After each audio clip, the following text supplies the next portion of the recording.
Coogs house. The Houston Cougars take down number 22 Auburn in Birmingham, Alabama, 73-72, and the freshmen Kingston, Flemings, and others lead the way.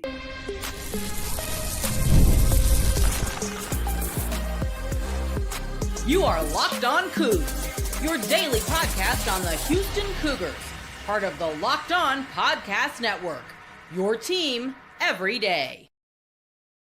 Welcome to Locked On Cougars, daily podcast about your Houston Cougars, your victory Houston Cougars. I'm your host, Houston-born teacher and coach Parker Ainsworth. Whether a Houston fan or just a hater came to step by, and I think there might be a few of you today, thank you for making Locked On Cougars your first listen to the postgame, making the Locked On Podcast Network the number one sports podcast network in the world. If you want to comment, you don't know what to say, tell us in the comments down below.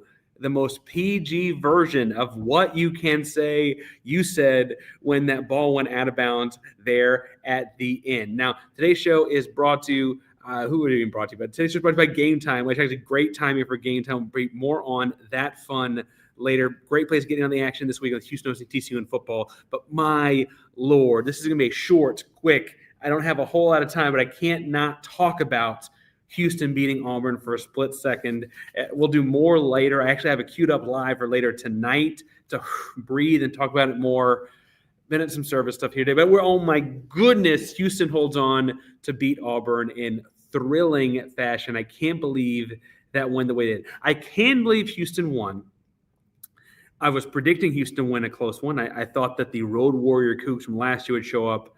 I kind of thought the exact inverse of what would happen, or exact inverse of what happened would happen. I really thought the veteran leadership, all the continuity of those three returning starters from the team that got to the title game, that all that would be the thing that kind of carried Houston in this one. And instead, it was the freshmen. It was Kingston freaking Flemings. Kingston Flemings looks like a lottery pick in the NBA draft against Auburn, Alabama. And I just, oh man, like, guys couldn't say it. He made some freshman mistakes on the stretch, and we will touch on those, but they couldn't stay in front of him. He took smart shots. He found guys with assists. He had a couple turnovers. He also had the ball in his hands so much. And he raised the question, I think, deservedly so, is this going to be his team? Is this going to be Kingston's group? And I think he's earned the right for it to be Kingston's group. Now, I say that knowing that Milos Uzan is probably also a pro guard right next to him. It would not be the first time we've seen a college basketball team have two pro guards in one backcourt. I think Emanuel Sharp's going to have a shot at himself. This is a talented group. But Kingston showed something different tonight. That just like, look, there's cojones and gusto, and there's just smart basketball. He managed to balance both of those very, very well.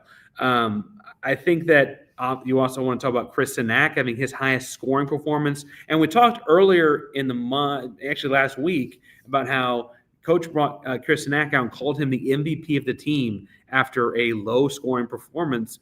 He had 13 rebounds, sure, but Cenac had done all of the right things. This was a game where he had 18 points and 9 rebounds and fouled out with only playing 26 minutes. You could almost say, with the exception of the fouls, Chris played pretty flawless basketball. Right, this is where you saw the projection of Chris Cenac being that lottery pick in the NBA draft. This is where that game showed up against the best team they've played by leaps and bounds, and frankly, against other potential future pros in the front court of Auburn. I don't want to sell that team short at all, not just because Houston beat them. It helps. That team is a really talented team with a new coach and a lot of new players, and honestly, they figured some stuff out throughout the game. And I feel like, honestly, once they got there, Houston made their own freshman mistakes at the end, their new guy mistakes at the end. But once they got to the end, Auburn, I think, had kind of figured some stuff out. And yes, Keyshawn Hall still broke. He had 20. I was about to say broke. I guess he had exactly 20 for the sake of that argument. Yes, Tahaad Pettiford had his 15 points. I think it's more important, frankly, for Houston. They had him at 15 points and 14 shots, and he had just 1 assist.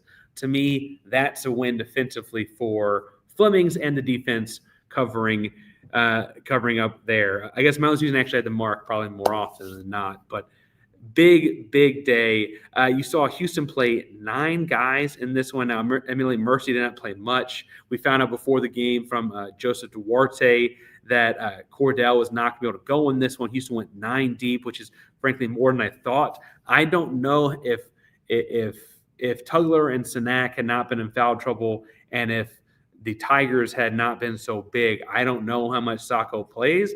I know he had the block that won the game. When Pettiford drove down the lane there at the end, it is hard not to feel like that's it. Right? You're only up 1. That dude's prolific. He did it 2 years ago. He's done it in big games for them all the time since he's been there. And Sacco, who is not a freshman, did step up and make that play. And then Isaiah Harwell, we're talking about freshmen, right? Parker, Cornholio, I'm not sure what I'm going to say with that one. But Isaiah Harwell, we talked last week, came into every game. He is not 100%. You can see him moving around. He is still coming back from major leg injuries and still working his way back and still like stiffens up at times. He looks good in the first few minutes and looks stiff in the next. Like it sitting still too long can hurt and all of that. I don't want to act like I know every single ounce of pain that guy's going through. That dude put 21 tough minutes out there for Houston with great defensive plays, a couple key rebounds, had his own 5 points, right? He's actually known as more of a scorer out of high school. This analyst talked about him as if he were Devin Booker. And I think injuries aside, he actually has that kind of a game, but we just haven't got to see him healthy yet. Man, what a freaking win for Houston. This is big. This is gigantic. And not just because we talked about in the preseason kind of stuff, and we talked again with Zach on Friday afternoon show. But if you say you were better than you were a year ago, and you went 35-5 and were only 65 seconds from winning a national title, there's only so many chances you can really prove that. And this feels like that moment, right? This feels like a moment like that for Houston. Now, do they continue to build off of? We'll worry about that later. They continue to figure stuff out from this, whether they have the seniors and upperclassmen involved.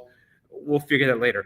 I really, though, feel like the shining light of the freshmen in this one showed how high that ceiling can go. Because truthfully, if you had a normal Houston Cougar freshman class, and those are some talented kids in a normal Houston Cougar freshman class, this game's a giant dud. You lay an egg in this one. Your upperclassmen couldn't get the ball in the basket. Jojo Tugler took good shots, 2 of 8, not good enough. Milos Uzan took good shots, mostly 4 of 11, not good enough. Emanuel Sharp, he's had some sharpshooter moments early, but he has not had a Emanuel Sharp feeling game shooting the basketball yet. 2 of 7 from 3. If he makes 2 more of those and goes 4 of 7 and it's hot like he's supposed to be in these kind of games, and we saw him be in last February and March in these kind of games, this game is never close, right? However, it was, and in those close moments, you were worried about your freshman. People were asking, think about it this way. It's the end of the game. Kingston Flemings has the ball. You have Emanuel Sharp, who was player of the region in the Midwest region last year, and Milos Uzan, player of the tournament, the Big 12 tournament last year, as the other 2 guards on the floor. That's your backcourt. And the entire world is telling Kingston not to pass the basketball. And frankly, he probably shouldn't have. Otherwise, things it tells us a lot of, like, his initial reaction is, okay, I'm going to kick the ball to Emmanuel. He's going to knock down a 3 here. That trust is great. I don't mean to say that that's not. But in that moment, what Kingston's going to learn in video is you got the matchup. You got the hot hand. You got 22 points on 13 shots. Go punch this thing through and take it home. And I'm confident that he'll do that later. I'm confident Houston's going to grow from this.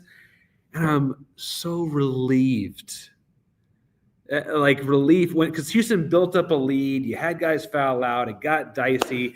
But as Daniel says here at the end, cardiac Cougs, man. Cardiac Cougs come through. Now, I want to talk about why this is a little bit different post-game kind of day. I want to thank you for coming in for just 1 second. But before we get too far, I should point out that today's show is brought to you by our buddies over at Game Time, because Game Time is the best place to get lounge tickets at the lowest prices, guaranteed. College football is wrapping up.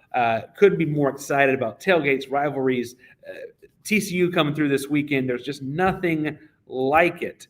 But if we're being real, sometimes getting tickets can be challenging, or getting the right tickets can be challenging. That's why Game Time is the best place to get tickets. Advantage goes back to the fans with Game Time. It's the easiest place for last minute tickets, the lowest prices, no surprise fees. What you see is what you pay.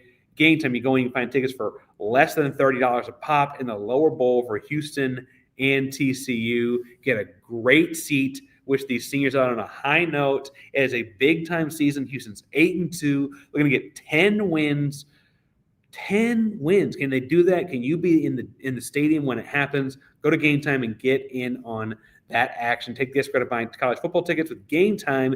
Download the Game Time app. Create an account. Use code LOCKEDONCollege for $20 off your first purchase. Again, that's promo code LOCKEDONCollege, LOCKEDONCOLLEGE for $20 off. Swipe, tap, ticket, go. Download Game Time today. Parker Ainsworth Locked on Cougs, and I mentioned this is a weird, awkward post game. I'm too excited not to talk about it. Daniel's pointing out, though, to go to a tailgate for $15 so I can eat and drink at that tailgate. So go hit him up for that. Find Danny in the comments for fun there. BYU's football did get screwed. Someone said that down at the bottom. It is a good day to be a Cougar, as Kenneth points out. Now, I've been at service stuff all day. I'm stopped in a room here to talk to you for a second. We'll go live again tonight for anyone watching and talking about more on this later. I just could not come and talk to you about this for a hot second before going to do that. We'll go from there. We'll also have a full football episode out in the morning. We'll break that down too. The Houston Cougars are ranked, back to being ranked. It's a good time, as Kenneth says, to be a Houston Cougar. So hit subscribe, hit the bell so you know when we go live, bring you all the content we can each and every day as part of the Locked On Podcast Network, the number one sports podcast network in the world. Go Cougs, baby. Go freaking Cougs. Can't believe they won that freaking game.